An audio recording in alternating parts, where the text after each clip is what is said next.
Welcome on into another episode here of Dbacks Dispatch, our first official off-season episode. Now that the World Series and MLB playoffs are finally over, hate to say it, these words are actually coming out of my mouth. Congrats to the Dodgers, won in a full season again. Only for Cruz and Shug. Every other Dodger fan, no. Fair enough. Yeah, so for the Dodger fans that are that were in our Discord and all that, Cruz and Shug, tip of the cap to you guys. Enjoy your celebrations and enjoying the off season as champions. But we are here to kind of dig into and go into the D-backs already beginning off season and what they've done so far, along with some potential news and players that they could be going after. But the more fresh news that we had kind of regarding the D-backs, and obviously like I was talking about, is the players that elected free agency and some of the players that either didn't get their option picked up, they declined their option, or the team did take their the team option and bring them back. So we'll begin with the four guys that have elected free agency. The four are right-handed pitcher and reliever Paul Sewald, got first baseman, switch hitter Josh Bell, super utility man, could play. Maybe he's not super utility, but shortstop, second baseman Kevin Newman, and then probably the bigger one out of the four, first baseman Christian Walker. All four of those have elected free agency. They are no longer on the Dbacks. That doesn't mean that they're obviously not going to be back, but at least going into the offseason, they're full free agents. They can sign with any team that they want. The question that I had for you, Brandon, and anybody in the chat about these four is, do you see any of these players being re-signed and brought back for 2025 and possibly beyond? And then it might be an obvious answer, but which of these players' production do you think would be missed more? Obviously, like I said, I think Walker is the clear-cut answer because he's the better player out of the four. But regarding the other three, I think that Kevin Newman could potentially be the one that we might see a little bit of a hole in because we obviously know Blaze's struggles at the beginning of the year. Kevin Newman kind of came around and really settled into that role really well. So I think he would be my pick of the other three. But Brandon, I want to kind of get your thoughts on these four players no longer being on the team, and then obviously the chances of them being re-signed, and then who at least would be the most missed out of these four. So I will say this, Paul Sewald, you were great for about a year, from when we traded for you till about June or so of this year. I appreciate everything that you did, but for the love of God, Mike Hazen, do not bring him back. He doesn't have it. And I think the same thing happened when he was in Seattle. His pitching motion caught teams off guard for 3 to 6 months, and then teams caught up to it. And I think that's a main reason why he struggled. So I really, even if we need a bullpen arm, I don't want them to bring back Paul Sewald. I cannot handle that.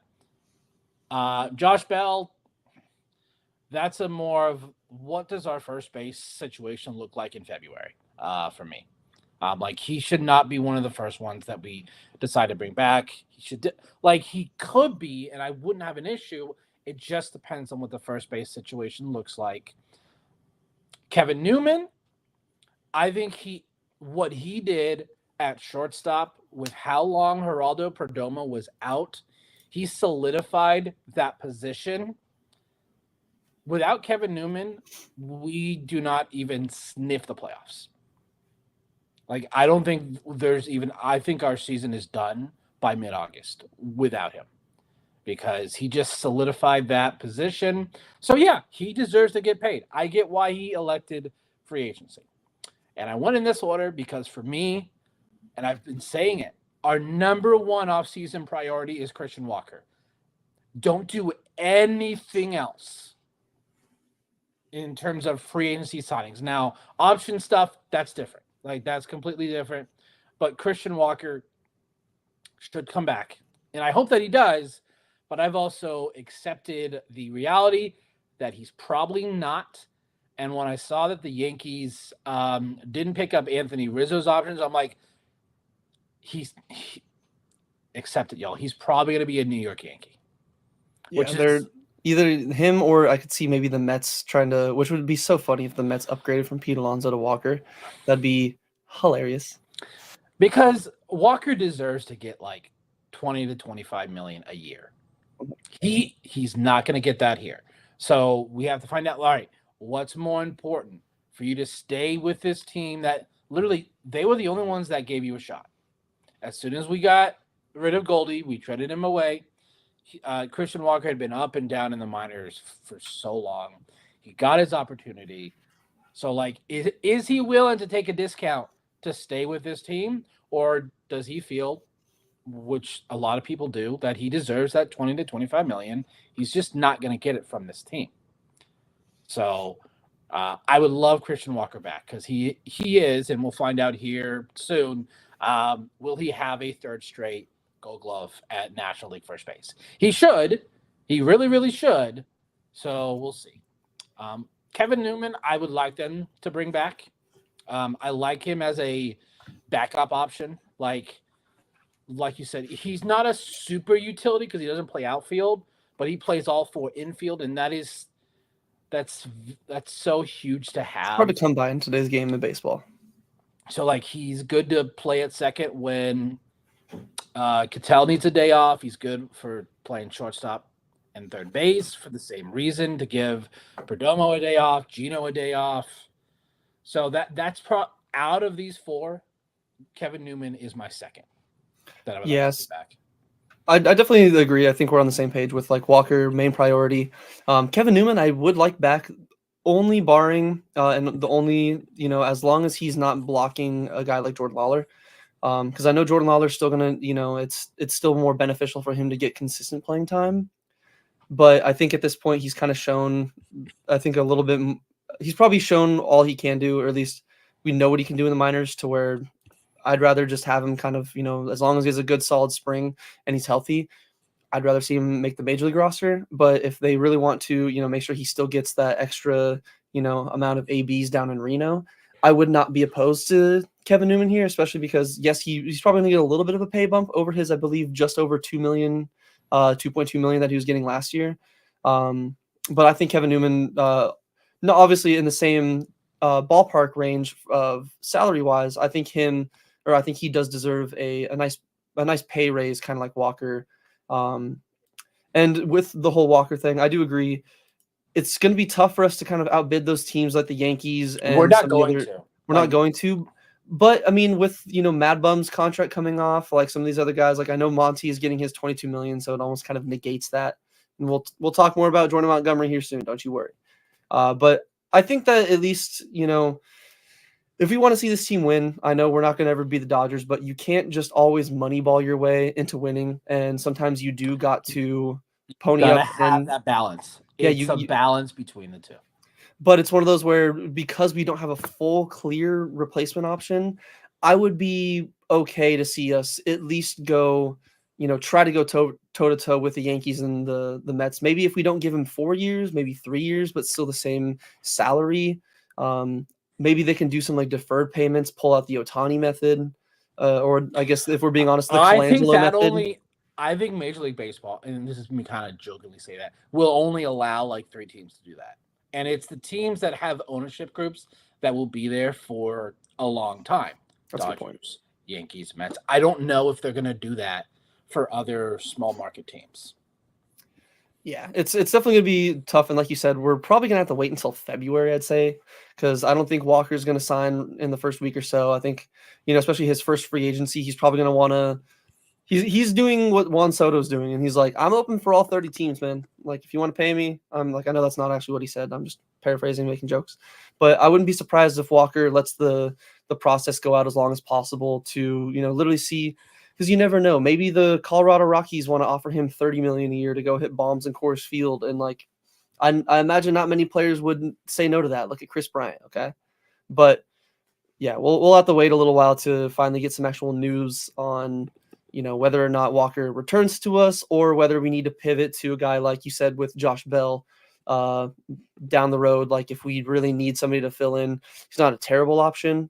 But there are other options, and even one will go into more depth, but like Paul Goldschmidt, and then even depending on how his development goes, Gino Groover doing really good in the fall league. If he has an insane spring, if he gets that invite, who knows? I doubt it, but it's going to be one of those where we're really not going to know the answer to this probably for another, I'd say at least month. But what we do know the answers on are at least some players that are returning to the Diamondbacks. And those two were team options that were both picked up by the Diamondbacks. The first one being Merrill Kelly, and then the second one being Eugenio Suarez. Merrill Kelly, the D-backs picked up his $7 million option for 2025. He went 5-1 in 13 games started in 24 with a 4.03 ERA. He had just over one, or he had a one exactly B WAR and a 0.7 F WAR. 73 and 2/3 innings pitched, 63 Ks, and a 1.167 WHIP. So not a terrible year for Merrill, but obviously we know his injury, his cramping, and he wasn't the consistent mainstay. So with the $7 million, he missed 3 months. Yeah, so that's why I'm like, I'm not fully knocking him. I get it. Like it's tough. We gave Montgomery way more shit, and he missed not even as much time. But he didn't miss any time. What are you talking about? Oh, he didn't have the ramp up time, I guess, that other guys had. But either way, knowing that Merrill Kelly's option was only $7 million, it made sense why they picked him up, because even Jesse Friedman was, I believe, saying in one of the Discords that I'm in with him that you're not really going to find many other pitchers probably at the same caliber, at least knowing what you're going to get out of them for the $7 million, like we are getting with Merrill. It's a steal. It's a steal. Yeah, that's a steal. Even with the injury, like I thought his value was, I thought he was getting paid a little bit more, so that's why I was like, maybe they decline it. But after seeing it's only $7 million, that's a no brainer. Like especially in today's baseball money, like that's crazy. Yeah. And then, as I mentioned, the second one that they picked up and brought back for 2025 is Eugenio Suarez and his $15 million option. Obviously, we know second half Gino undid and washed away all of the memories of first half Gino and the first 2 months of him, because he finished 24 with a 3.1 B WAR, 3.8 F WAR, 146 hits with 30 home runs, 90 runs, and 101 RBIs in 50 or 570 at bats. 256, 319, 469 slugging with a 116 OPS plus. Really solid, especially he was, I would say, at least above league average at third. So it's not like we're, sticking a DH over there just to eat up innings. So I'm honestly okay with both of these moves. But my question to you, Brandon, and again, anybody in chat that's listening as well, feel free to chime in. Were either of these moves a surprise to you, or were these kind of just no-brainers that seemed like the second the final out of the season happened, we were already expecting this to happen? So the whole thing with Merrill, like literally not even 24 hours before, like there were rumors that they were going to not pick it up. Again, I don't know if those were actual true rumors or just, fans just saying stuff that's not true whatsoever. But like I said, this is a freaking steal. Like, we know how good Merrill is. What Merrill did, Merrill is one of the reasons that we made the World Series in 2023. And he was starting to pitch like that too. Like, you got to remember, he hadn't pitched since April 15th, and he doesn't pitch again until August 15th. It's going to take him 3 or 4 starts to get really back into the groove of things. Like, he finished 5-1 with a 4 ERA in 73 innings. So, it's a third of the season.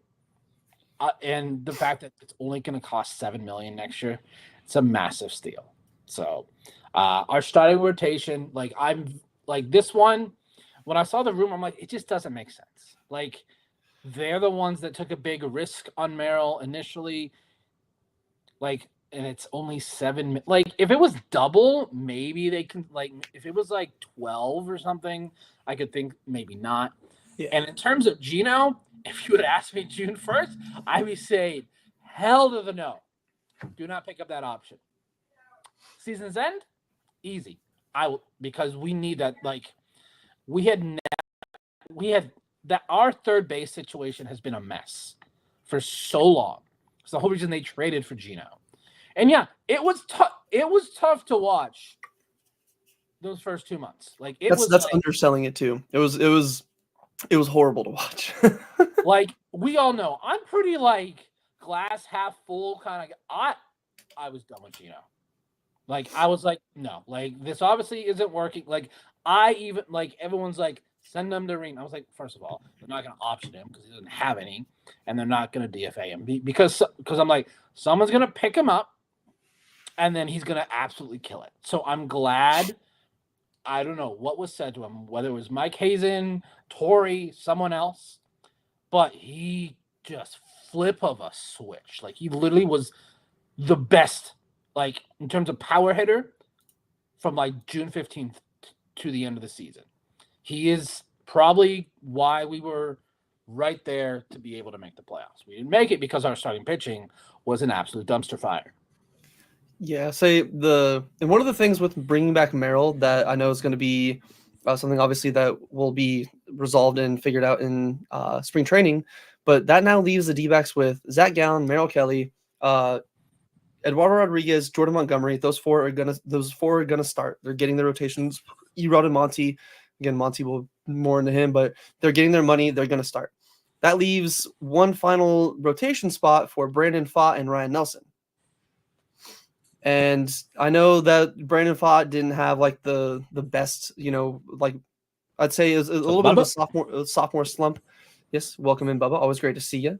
I know Pfaadt had a little bit of some rough patches here and there, but he was still one of our more consistent pitchers throughout the year. And then Ryan Nelson was just so good that I feel like it would be a crime against the Geneva Convention to throw him in the bullpen after what he did for us. But again, that's one of the few decisions, or not few, but that's one of the decisions that we don't have to worry about losing sleep over, because that's Torrey's job and Mike Hazen's job. Because it's not our decision. Because again, like maybe again, it's never bad to have starting pitching depth, especially young starters. Like it's great, but if everybody stays healthy, one of those guys is going to be relegated to the bullpen. And I don't know if you want to do that earlier in the season, because like we've seen and like they talked about even in 24, you never know who's going to get hurt and when you're going to need that length and that starting pitcher. But if you already transition them into just being a 2-3 inning guy, you kind of, screwed yourself from the beginning. So it's definitely going to be a little bit interesting to see how they kind of remedy that situation. But, I think like we were saying, we're on the same page. It's a no-brainer. Merrill, he was going to be brought back, and I think it makes sense. And yes, I know he's getting up there in age, but it is only one more year. It's like, I think you can't really lose out on this. Like $7 million, yes, it's a lot of money to you, me, anybody probably listening to this. That's more than probably most of us will ever see in our life. But for like baseball terms, that's not that much. So it's not like a Mad Bum deal or like a Greinke deal where they're really taking a big hit if they do bring him back. So I'm okay with it, but some of the other options that the D-backs didn't have any control over, they probably exercised their end of the deal to bring them back. But the players themselves just had rightfully too good of a season. Like they deserve to get paid. And those players are, Brandel Grichuk, who declined his, I'm looking for the numbers. 6. There we go. Yeah, Randall Grichuk declined his $6 million mutual option with the team. He still received $1.7 million in buyouts and incentives. I think he had $1.25 for incentives, $500,000 for his buyout. So he's still getting paid. And after putting up 12 home runs, 46 RBIs with a 291, 348, 528 slash, and a 140 OPS plus, he's definitely going to go probably to another team, get a nice little extra bonus. I could see maybe like 10 million around there. And then the other player that declined his end of the option and the mutual option was Jock Peterson. He turned down a $14 million payday in 2025, which you might hear that and be like, damn, like that's $1 million less than Gino. Like, you really doing that? And it makes sense because in 367 at bats, he had 23 home runs, 64 RBIs, 275, 393, 515 slash with a 151 OPS plus. Just genuinely one of the better careers one of the better seasons Jock has had in many seasons. And again, rightfully so, he is trying to cash in and get that bag.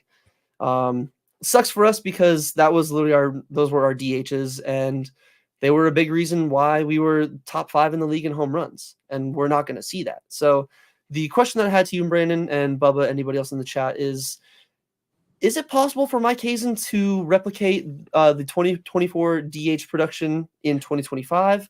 Or do you think it's going to be one of those where no matter what they do, we just need to basically expect that was kind of a one-off and we're going to see some regression? Not like it's going to be a complete 180 and we're going to go back to having no DH. But do you think it's going to be one of those where there is going to be some regression considering how good these two both did in their respective platoons? Is it possible for him to strike gold twice? Absolutely.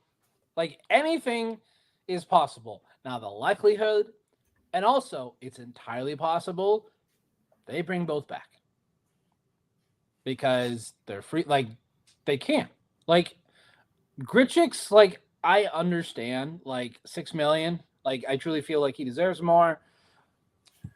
Jock's market value, though, is 14.7. So it's not that much more. Or so that's according to Track. Yeah. So again, we got to take that with, like, that's not official. That's just probably some algorithm and some numbers that they have, which according to that, it's comparable to Marcell Ozuna, Jorge Soler, Kyle Schwarber. So yeah, like, based on the season that Jock had, it was obvious that he was not gonna exercise his part of the mutual option. It was very obvious because yeah, he probably deserves like 18 at least, probably a little bit more. And again, we don't know. Does he want to be an everyday player, or is he fine with the platoon that he had in 2024, which was literally just facing righties, which he absolutely murdered, y'all. It was like we said it numerous times. This whole platoon DH thing that Mike Hazen, he hit it out of the park. And the thing is, I think I want them to try it again. Again, they don't have to hit it on this sort of level, but be decent enough. Like, it was pretty decent. Like, a 908 OPS for Jock and 875 for Randall Grichuk. It's amazing.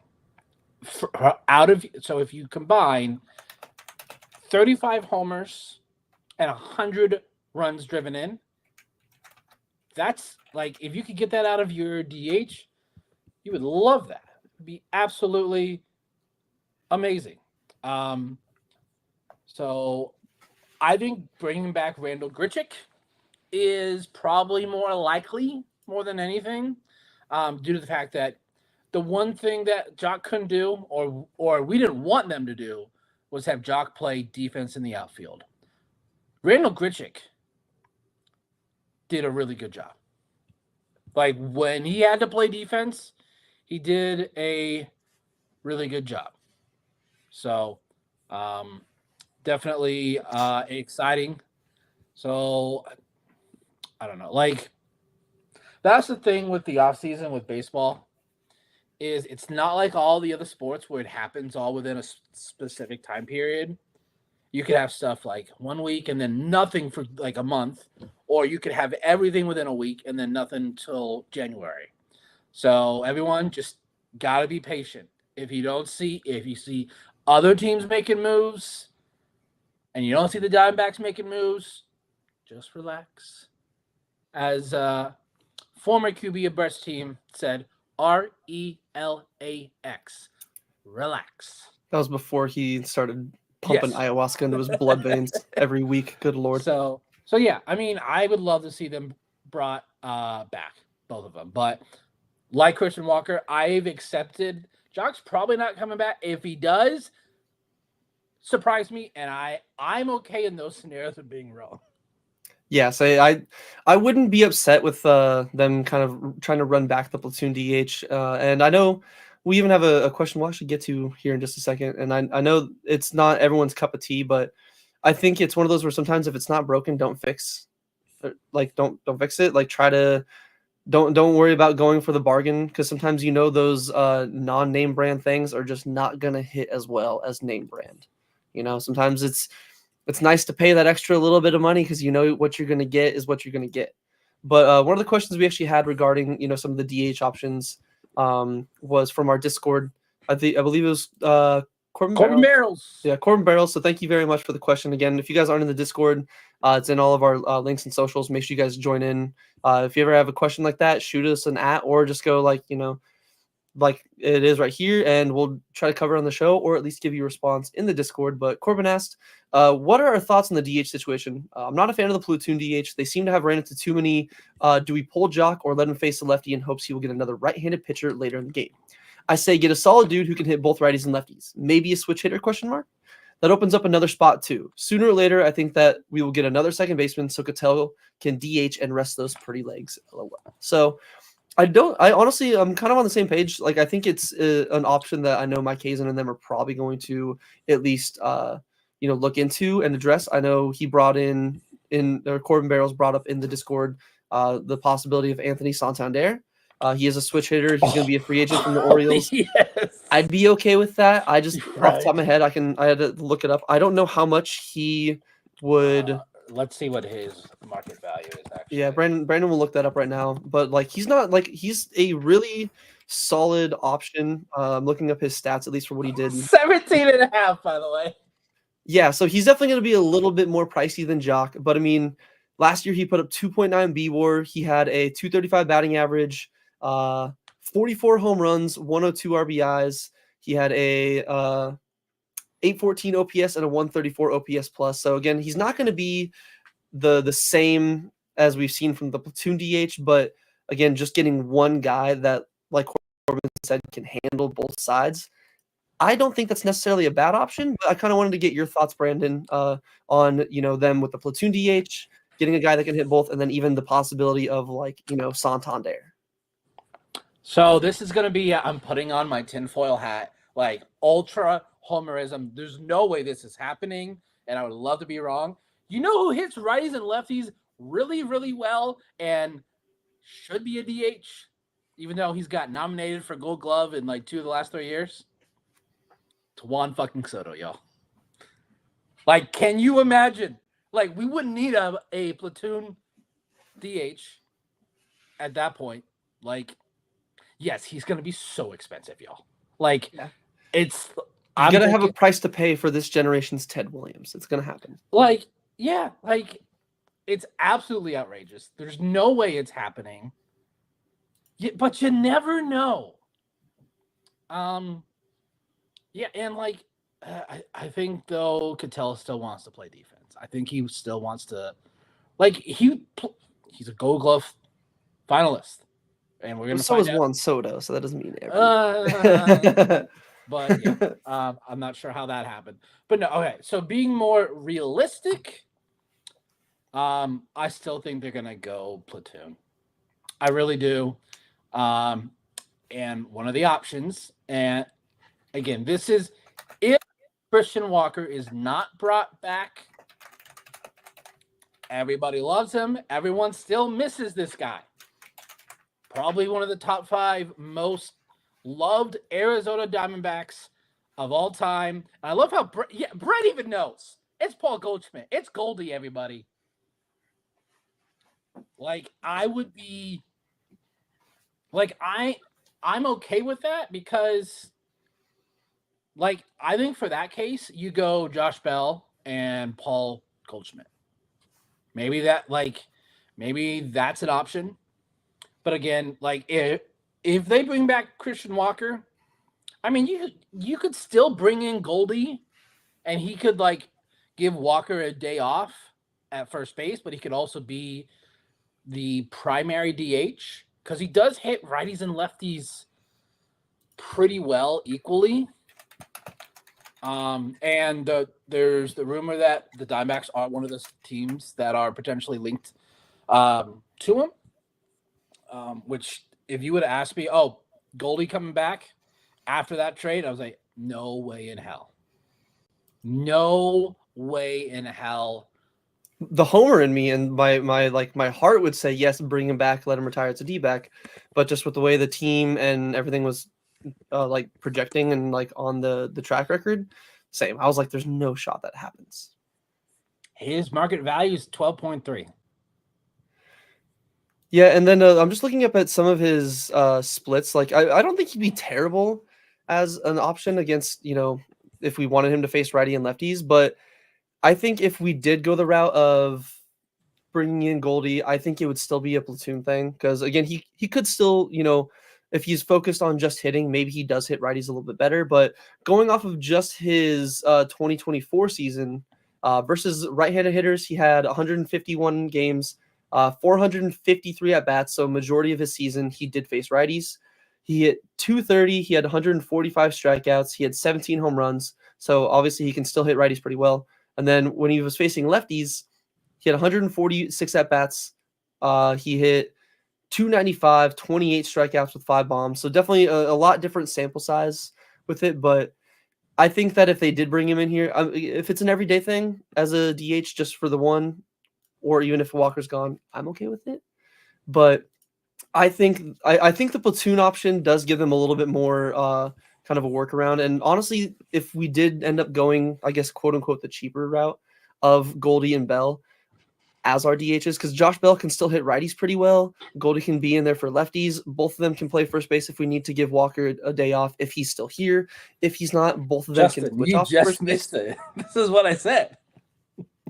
Yeah, say Justin, honestly, we're the possibility of it and actually happening going to be rough because kind of like Walker and him being targeted by the Yankees, Juan Soto is going to be targeted by the big if they don't bring back Walker and their replacement is Juan Soto, I'm completely okay with that because he will be here for the next decade. Yeah, whoever signs him, he will be there for the next decade. Yeah, because I don't think he's going to do opt-outs. I think he's going to want to do the Boris. He's like, I mean, maybe because I know Garrett Cole has Boris as an agent, and even the Yankees, he had an opt-out that he just got out, so he's getting another $36 million tacked onto his contract. So maybe Soto does something similar, but I think with how his career's gone so far and how he's been basically teasing and preparing for free agency like this, I don't see him taking a deal where a team can get out of it. He's going to want to get paid, and same like it's a rough task and I think a rough call. Don't get your hopes up, but I think Juan Soto would be a perfect option. He solves the DH option. Like you don't have to worry about a platoon. He's in there every day. You plug him in there. That's Juan Soto. You don't have to worry about having his defense and his Gold Glove caliber finalist, defense out there and right. But he can just he can mash. Juan Soto, like I said before, he's this generation's Ted Williams, and I'd be okay with it. But I would also, again, I'm very biased. I'm a homer. He's like one of my favorite players of all time, if not my favorite player still to this day. I would really love Paul Goldschmidt back either way, whether it's as our main first baseman or DH. I just think if the opportunity's there, just bring him back. Like what he's meant for everybody. I know it's not, we're just going off of the past, but he can still bring something to this team. And I think it would just be a great way to kind of like remedy and make up for the not wrongdoings, because it's not fully on Hazen. He was kind of handicapped by what Tony La Russa and Dave Stewart left for him before he came in. Good Lord, they did irreparable damage to this franchise. It was bad, but y'all. I think that it would be kind of a good way to wrap up the story of Goldie, bring him back here, and then that way when he retires and goes into the Hall of Fame, maybe he's a little bit more incentivized to make sure it's an A on his hat and not the STL. Yeah. Another DH platoon thing is bring back Goldie, Adrian Del Castillo. Get him those at bats because we know he needs consistent at bats. So like you could have our catching situation be Gabby, Herrera, and ADC. I kind of hope they are having him maybe learn some first base this offseason, or maybe having him doing it in spring. Because I want to see ADC play more. I love watching it. Like his defense behind the plate with like throwing runners out. I think he could be the opposite Joe Mauer. Instead of Joe Mauer being a stellar first or catcher and then transitioning to first base, have him be a catcher that transitions to be a stellar first baseman. Yeah. So plus he's still on a rookie deal. So I think that if they did want to, pay Walker to be the first baseman, have Goldie sign here to be your right-handed DH, and then bring up ADC, like to learn backup first base, will probably still just stay as backup catcher, but then have him be your other DH. Like there are a few other options the D-backs can go with and a few, combinations, but I think we're probably going to be a little bit more biased and a little I will leaning also heavily towards one. throw this out there. Carlos Santana. That's a great option. He's been really good. For both. For first base to potentially replace Walker and then DH. Now, he is getting up there in age. Like he's 38 and a half. Look at Nelson Cruz. Nelson Cruz is hitting bombs into his 40s. It would be the cheaper option. Like, because, his market value is 5.5. So it just depends on what is this team's number one priority. I'm hoping it's Walker. I really, really hope it is. Justin, we kind of theorized this at the beginning, because they're going to be a team that's going to be able to offer him what he deserves. It just makes so much sense. 22 to 25 a year. And Walker's such a pull and a late, we've seen him so often pull so many home runs that just stayed in the foul territory or in the foul pole. And then even when he came back from his injury at the end there, he was going the other way. He could really take advantage of the short porches in Yankee Stadium, and they got the money. They have the space for him. I could definitely see it. And I know that there's a lot of Yankees fans that want it, and they've been wanting it since 2021 when D-backs were in their fire sale mode, and everyone's like, bring me Ketel Marte for Clint Frazier. I remember that. I'm like, Yankee fans, just stop. Yeah, but one player that is already confirmed to be back for the Diamondbacks that might be a little bit sour taste in someone's mouth, especially the Diamondbacks owner, is Jordan Montgomery. He, to probably nobody's surprise at all, he did opt into his $22.5 million player option for 2025. In 2024, Jordan Montgomery had 25 games, only 21 of them started. Obviously, he had a few bullpen games. He went 8-7. Those 8 wins, oh my God, that offense carried him because he had a 6.23 ERA, a negative 1.4 B WAR, and a 0.6 F WAR. He had 117 innings pitched, 83 strikeouts, and a 1.65 WHIP. That's not a good WHIP at all, in case you guys didn't know.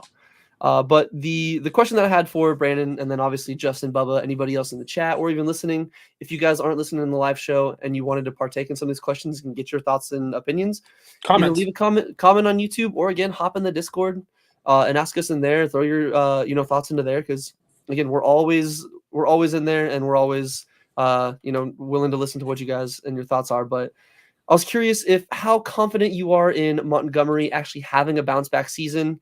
And will having a normal spring training and I guess a normal offseason be just what the doctor ordered to getting him back into what he was that, kind of led the Rangers to a World Series and the reason why we even brought him here to the Valley in the first place? I'm hoping that last year was because I'm not sure you can get any lower than some of the stuff we saw from Jordan Montgomery last year. It was so I'm there's only real one direction to go. And it's not to the ground. Sorry. Bad joke. Yeah. I'm hoping it doesn't get worse. I did just knock on my desk for that reason. I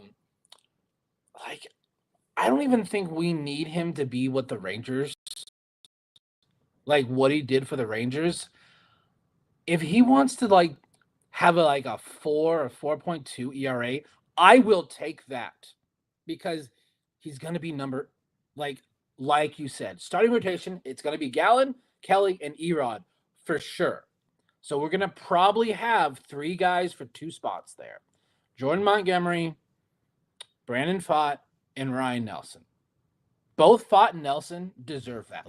If the season started today, Jordan Montgomery is in the bullpen, or if they can somehow make it work, trade him. Just trade him. If they want to trade him and get some bullpen arms, to me, that's a win. But you're right. He now is going to have a whole offseason of he knows where he's going to be. He'll be able to train properly. He'll be ready for spring training. He'll get that those spring training outings. So who knows? Maybe he only struggles his first 2 or 3 starts and not his first 8.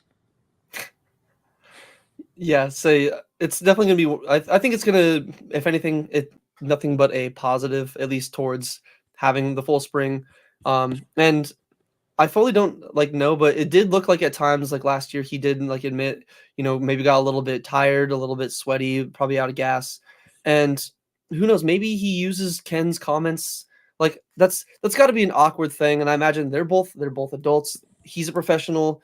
I wouldn't be surprised if they've had a meeting or going to have a meeting where Ken's like, "Hey, you know what? It's like wasn't the best comment. It's like that's on me." He's like, we're both adults. It's like water under the bridge. We have a goal, we have a job to do. We're here to win a championship. It's like we know you can do that, Jordan. You did it for the Rangers.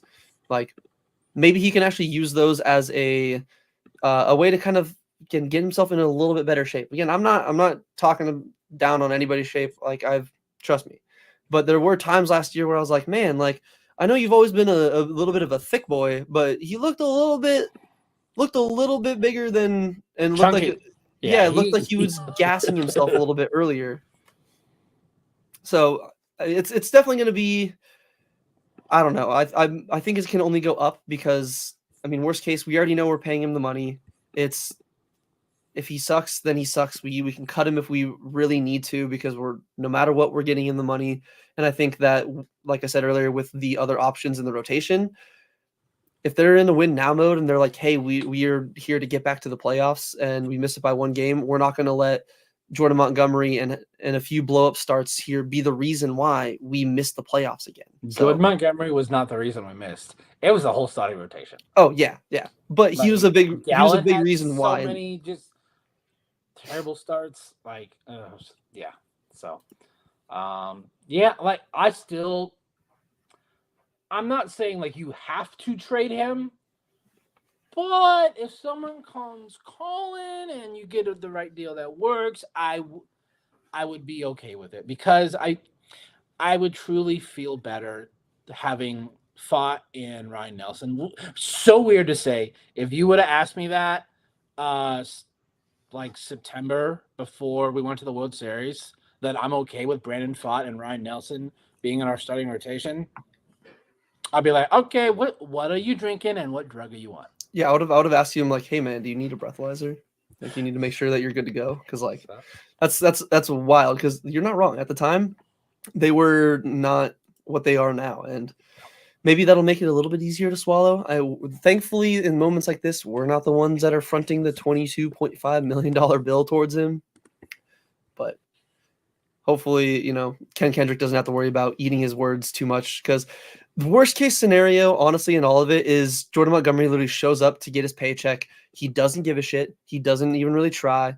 And he just goes, cool, cut me. I'm still getting paid. I'll go to some other team, actually, do a James Harden. Gets traded, and he's like, oh, look at that. I'm in shape now. I can actually play still. Wow, look at me. I'm good again. So I guess that's probably the ultimate worst case scenario, but kind of like with the Walker situation, the DH situation, a lot of these, it's really just going to be speculation and, wondering if it'll happen. We won't actually have any of the answers for plenty of time to come, at least 3 months. So it's going to be a long off season. Hopefully we see some more. I believe it's in 2 days when free agency's open to everybody, I believe, and like the off season I'd say officially gets underway with because I think teams right now can make trades. We already saw Jorge Soler get traded from the Braves to the Angels. And I think players can re-sign to their current teams, like Michael Wacha went back and all that. So I believe it's in a day or so when we get the actual news on, who's all being traded. Like I wouldn't be surprised if we get some big name at least in the first day or so off. Who knows? Maybe Christian Walker and his agent throw us a curveball and they re-sign with the Dbacks, and the Dbacks go, hey, what are you looking for? 4 years, $100 million? Cool, here you go. You ready? Come back.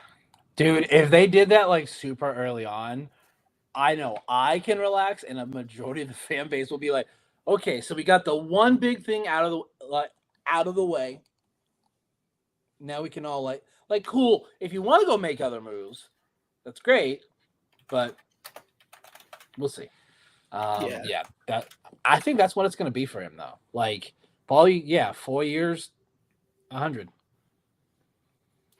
It seems like that's where I'm seeing everywhere online on projections, and again, it's less than what like Pete Alonso I think was getting made, or some of the other like Bryce Harper at first base. So he's not going to get Bryce Harper money in the 27-28 million, but I think 23 to 25 is going to be the sweet spot. And obviously with a little bit of control, probably 3 years at least, maybe closer to 4. I know his age again. He's not like he's a spring chicken, but he's not old, which is so funny how like I saw a joke online where it's like, oh man, this guy's been playing for 15 years. He is ancient in the game. Like he is one sneeze away from his bones turning into dust, and he's 35 years old. And it's like, what the fuck? Like, it's crazy to say it, but that's just the reality that sports and all that we live in. It's a young man's game, and who knows? Maybe there's going to be some teams that balk on the 4 years, 100 million, and the D-backs can kind of swoop in and get a little bit of a discount at the end, but. I'm on the same page as you. It's going to be stressful. It's going to be, maybe not stressful because it's off season. We don't have to worry about that much, but it's going to be in the back of my mind probably every day until that news actually comes out. But hopefully he does come back, and then that way we can actually give him his potential 3rd straight Gold Glove here in the Valley, and we don't have to worry about him getting it when he comes back next year or on a different team, because I know it's happening right now. I know it's a poor timing, but the Gold Glove Award winners. It's not till 6:30. By the way. Okay, thank God. Sweet. So we do have a little bit of time. So we will know later. Which little teaser tomorrow we'll be live again to fully talk about the actual winners of the Gold Glove, and break down some of that. Our thoughts, maybe who got screwed out of an award and who didn't. Maybe who unrightfully won one, but. That's going to be for tomorrow. If Gabby wins again at catcher, Giant fans are going to be so angry. Rightfully so. Like if Gabby wins, the universe is going to correct it, and they're going to give the first base Gold Glove to Matt Olson. I feel like it's going to be one or the other. Either Walker wins, Gabby doesn't. Gabby wins, Walker doesn't. A freaking clean sweep would be so great. So what? Gabby, Walker, Cattell, Gurriel, and McCarthy. Like, I'd be like, so we win all these Gold Gloves, but we still don't make the playoffs. What the hell? Yeah, it hurts, but thankfully, it is the offseason. We can try to, heal from our pain and look into 2025. And the nice thing, especially with the offseason, these kind of things are fun to me. It's fun having the speculation. Like, what other time of the year can we talk about the possibility of Juan Soto being being a Diamondback, or the Diamondbacks going after Roki Sasaki, or bringing back Paul Goldschmidt? Like, these are the beautiful things about the offseason, but it sucks because it's such a slow burn. It's one of the downsides to baseball not having any like deadline days, which I don't think deadlines are a full necessity. I think it's a little bit of a hindrance to players. It's like, hey, you know what? It's free agency. It's a big decision. Let them take their time. And plus, sometimes I feel like deadlines can lead to a little bit of owner collusion. It's just me. But we won't be able to know for a while on any of this. But we will at least know the Gold Gloves in less than an hour. Or at least they're going to start in less than an hour. I don't know if they start with the National League or American League first. But I do know that they're going to be announced on, I think Brandon said, ESPN. Yes, ESPN. At 5:30 Pacific, 8:30 Eastern. So for all those of you in Arizona, 6:30. So we'll see. I think we'll get at least one. I think that will be my like low bar, is that we'll probably get it. If it's not, like, I feel like at least one. Like, that's not too much time, because I think I could see 2. I could see Gurriel getting one for being screwed out of his last year. Because I know we talked about it on our Gold Glove preview.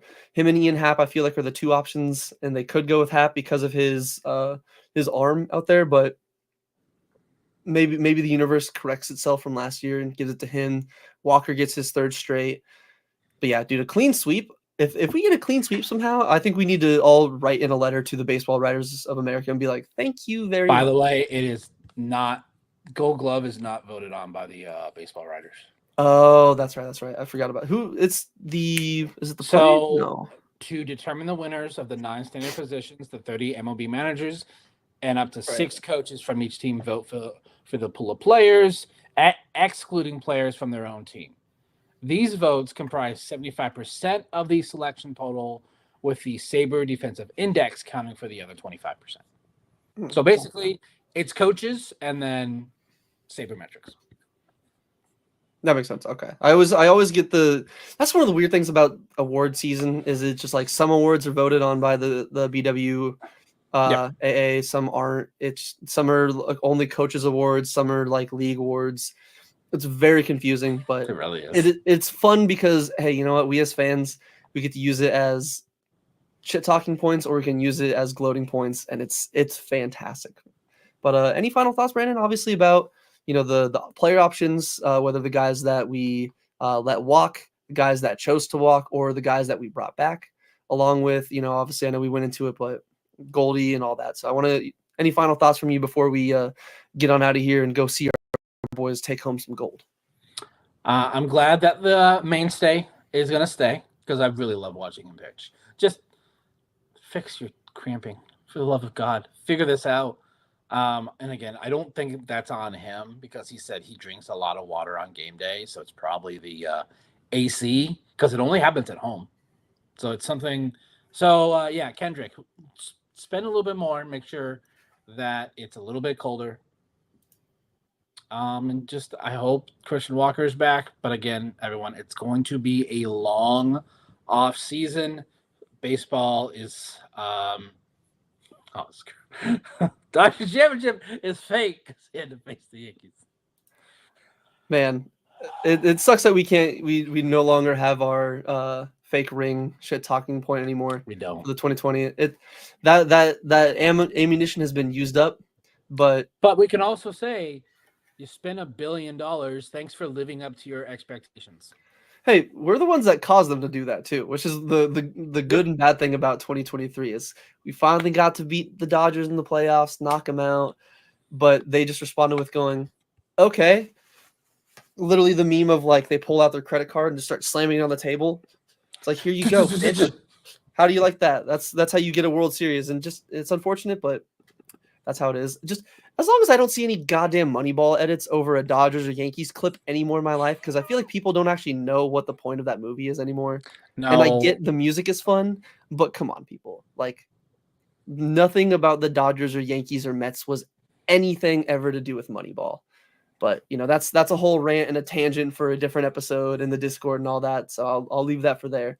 But yeah, I'm in agreement. It's going to be a long process. We're not going to have any news probably super recent. And I think if we do, it'll be surprising. It's not like the NBA and some of these other leagues where the second that free agency hits, these players are signing right away. Some of these guys like to milk it. They like to wait until, like, we'll probably have to wait until after Thanksgiving to get most of this information or most of these news. And then even probably closer to the new year, because a lot of these guys probably like to, these are where you get all the holidays. People like to spend more time with their families. So they're probably going to be like, hey, you know what? You're my agent. You get all of the options and all of that ready for me. I'll hit you up, near the first of the year. And then that's when I feel like that's when the stove will actually be hot. For right now, it's just, we're making sure the gas is connected. We're making sure that the burners are working. All the dials are good to go. The stove is not nearly going to be hot yet, but at least what will be hot is seeing Christian Walker, Gabby Moreno, and some of these guys take home these gold gloves, which again, we will be live again tomorrow night to kind of more break down and go into depth and all that. But again, appreciate each and every one of you guys, Bubba, Justin, and Oscar. You guys are hanging out in the chat. Always appreciated. Anybody that's listening, not in the live show, that's catching us after the fact, seriously, thank you very much as well. Make sure you guys like, comment, subscribe. It really does help as well. And then join the Discord and follow us on Twitter. We are doing a giveaway at 2,000. I believe we're very close to it as well. So if you aren't already following us on Twitter, make sure you get us to 2,000 on there, and then we will kind of hit you guys with the news on what we're giving away. But again, in the meantime, I'm Brett. That's been my man Brandon. Gabe is still on his trip in Europe, so he will be back. Not the next one for the Gold Glove, but I believe next weekend when we do some more offseason talk, he should be back. So we'll be back to the normal trifecta. In the meantime, you all have a fantastic rest of your Sunday. Enjoy watching some more football. Enjoy watching the Gold Glove ceremony, and just enjoy whatever you're doing with the rest of your evening. Also, Scott McGuff is gone, so goodbye. Yes, thank you. Dbacks, dispatch. Yeah, Brandon Red gave Josh on the floor. West Coast vibes, catch us on the air. Home run dogs, diamond gems we share. Brandon was a stat, Caesar man was a plan. Red brace it down, tells it like it is, man.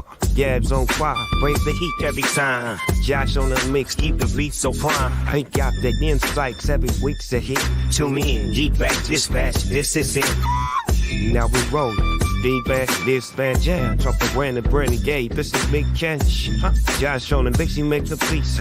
West Coast vibe, got the G fucking the bad. The home Mac, the home Mac, the home Mac, home Mac. Dbacks, dispatch, we're here to stay. Yeah, catch us every week, we bring the flavor to it together. Home Mac, the home Mac, the home Mac, home Mac.